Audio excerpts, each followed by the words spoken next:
To day 87 of Maths Wizard. So today we are going to start a new chapter, and the name of the chapter is section formula and midpoint formula. Section formula and midpoint formula. In today's class we are going to discuss only about the section formula, and again after completing the concept we are going to discuss few questions related to the section formula, so that we can cover the whole topic properly, right?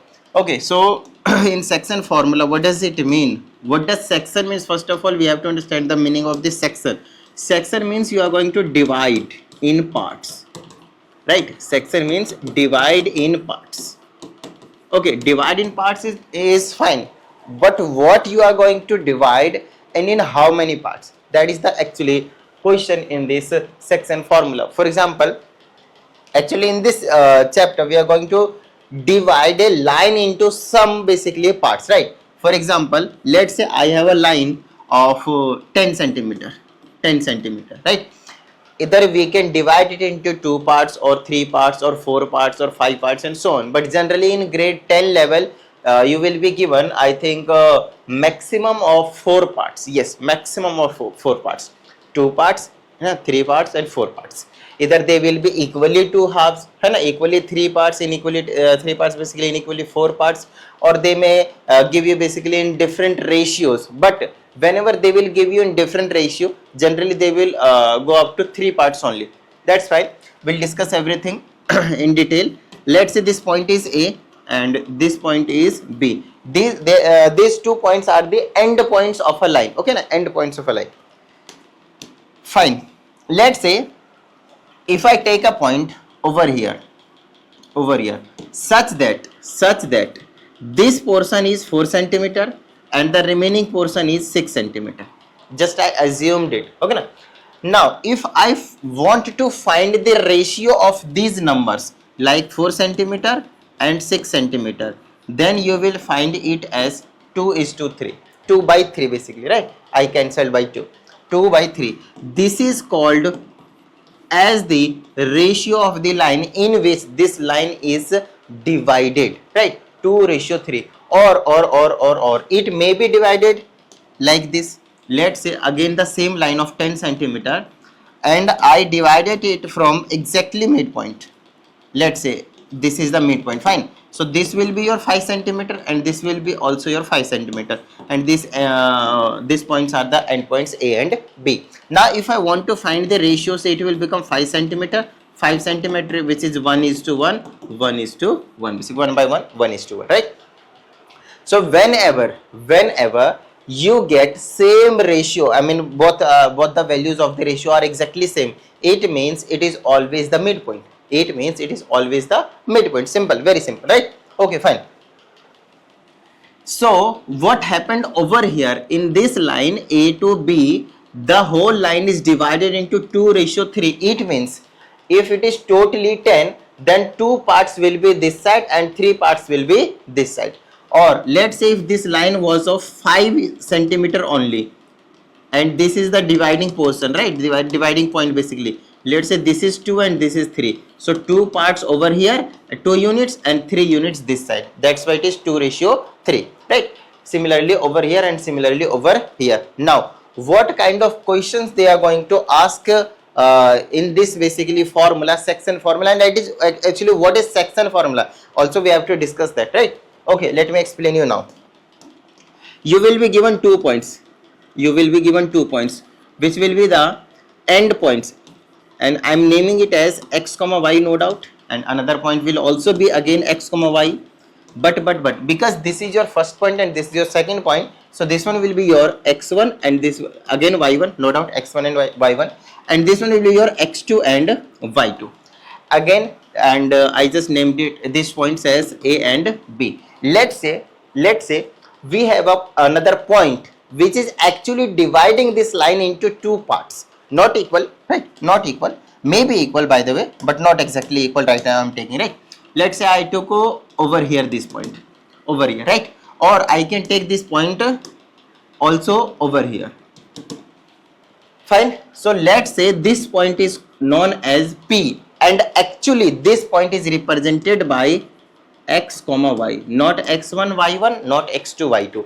These endpoints will be your x1 y1, and this basically x1 y1 endpoints and x2 y2, and the point which will divide the whole line into two parts, right?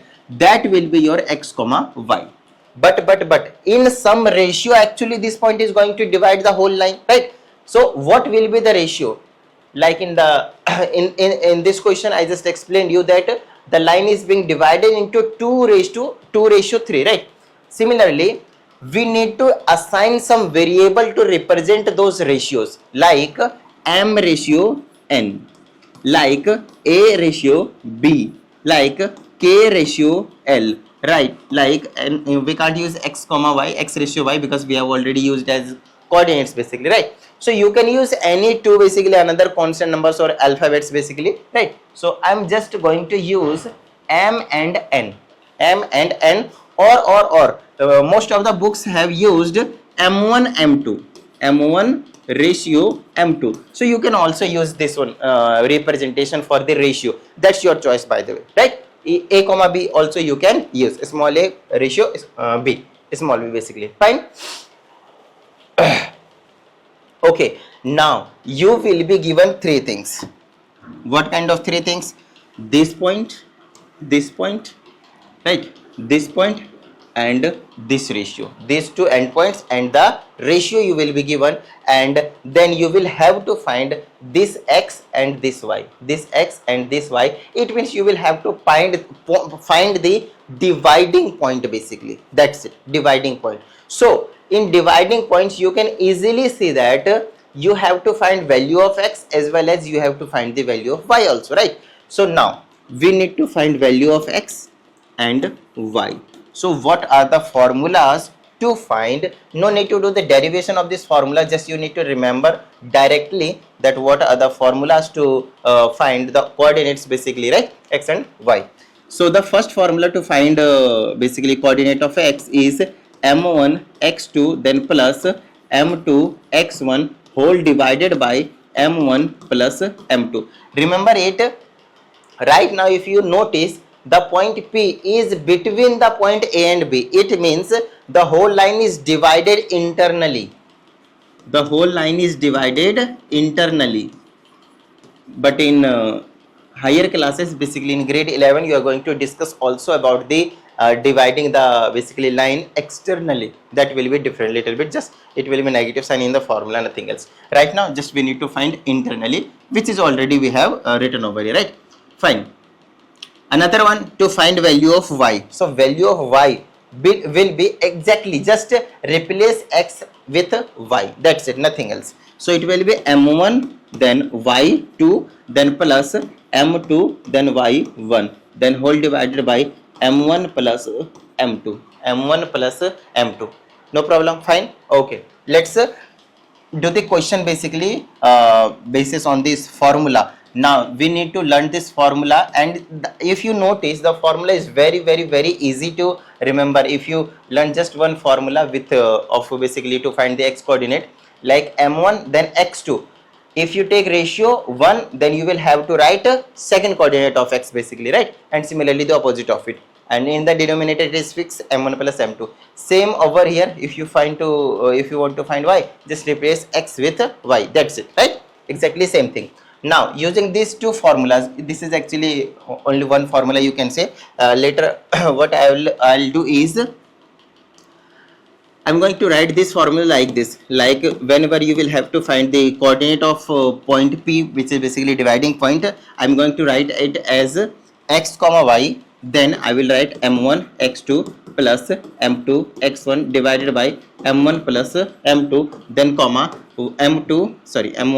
m1 y2 plus m2 y1 divided by m1 plus m2 directly basically, and I am going to substitute the given values over here, and then we'll get the basically the dividing point. Fine.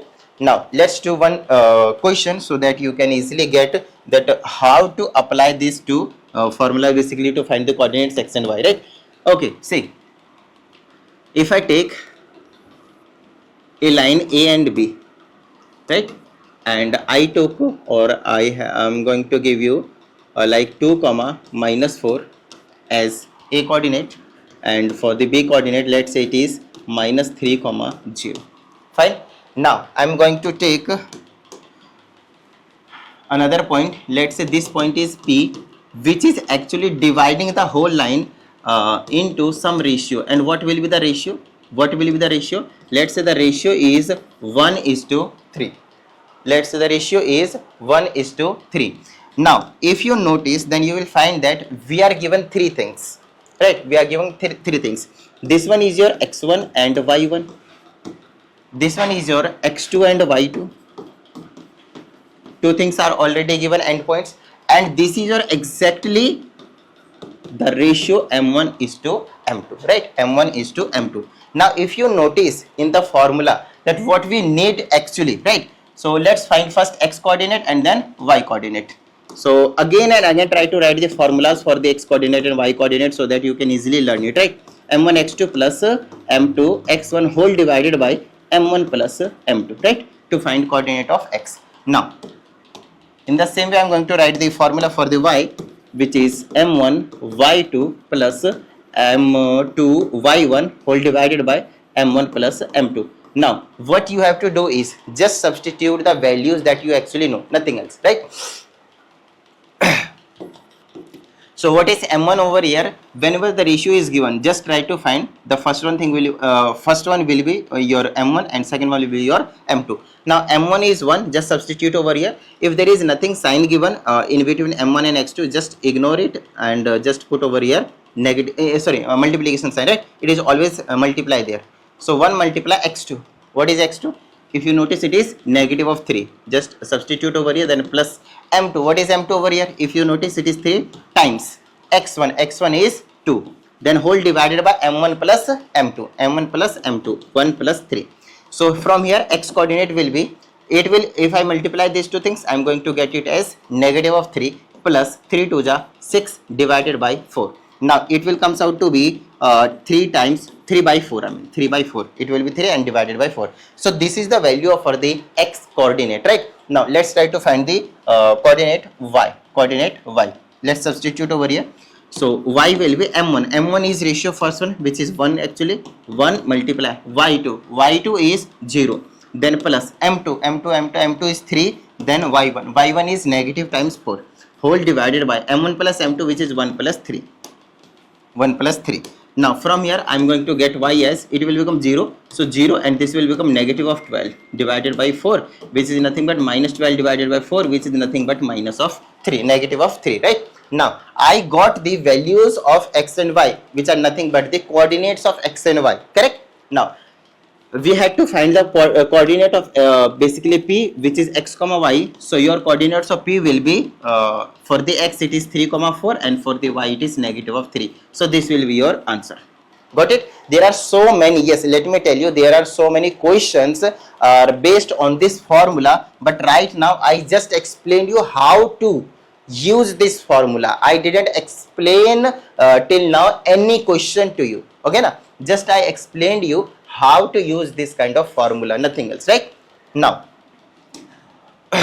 let's try to analyze that what other kind of questions they may give you. Just I explained you how to use formula, nothing else. Now so the question will be, let's say there is a line with their endpoints are basically points joining, they will write endpoints are a and b. No doubt they will be, it will be given there like it is negative of 3 comma minus 2 comma 3, and let's say this is 4 comma 7. Two endpoints will be given, and now you will be given that you will be asked basically that the line is divided in 3 equal parts. 3 equal parts. 3 equal parts. Very important question. Be careful while understanding. So two endpoints are given already, and now it is already given that the line is divided into 3 equal parts. What does it mean? 3 equal parts means we need exactly 2 points. Then this line will be divided into 3 equal parts. So let's say here we are given 1 point and here we are given 1 point, and I am just going to name it as point P and point Q. Point Q, point P, let's say this is x comma y, and let's say point Q it will be x dash comma y dash, because this point is already x1 y1, right? This point is already x2 y2, so we cannot name it as x1 y1 x2 y2. Remember it. Okay na? Fine. Now what is the ratio? In this kind of question they will not give you ratio, so from your side you will have to find the first ratio and then the solve all the questions basically. So how to solve this kind of question, how to find the ratio? Let me explain you first it. So if you see, the whole line is divided into 3 equal parts, right? So how to find the ratio? See, from here to here it is one part, from here to here it is second part, and from here to here it is actually third part. So if you want to find the ratio for this point, so it will be from here to here it is one part, and after this point you are given 1 and 1, 2 parts. So this points will be, this point ratio will be 1:2, 1:2. And similarly for this point, if you see from the left hand side, one part, 2 part, so it will be 2:2, and after this point one part, so 2:1 ratio. Got it? How to find the ratio for the points P and for the points Q, right? If you say 3 equal divided, the line is divided into 3 equal parts, right? Fine. Now just we need to find point P and we need to find point Q. Got it? Okay, now again we are going to do the same thing, exactly same thing, just what I explained you over here, that how to find a point P, which is nothing but x comma y, using x formula and y formula. So for just now, for few minutes you can say, forget about this point, forget about the point Q, x dash and y dash, and try to find this point P, which is x comma y, exactly same way, just what I did in this question. Fine. Now after some time, after finding the value of x and y over here, so your point will be basically found. Now next, we need to find the coordinate Q, this one. Now this time you are going to forget about this point P. You are given ratio this one, you will use this ratio and you will find this point Q, and in this way you are going to find the point P and point Q. So this is your homework, to find coordinate P and the coordinate Q. Got it? So that's all for today's class. See you in the next session. Jai Hind.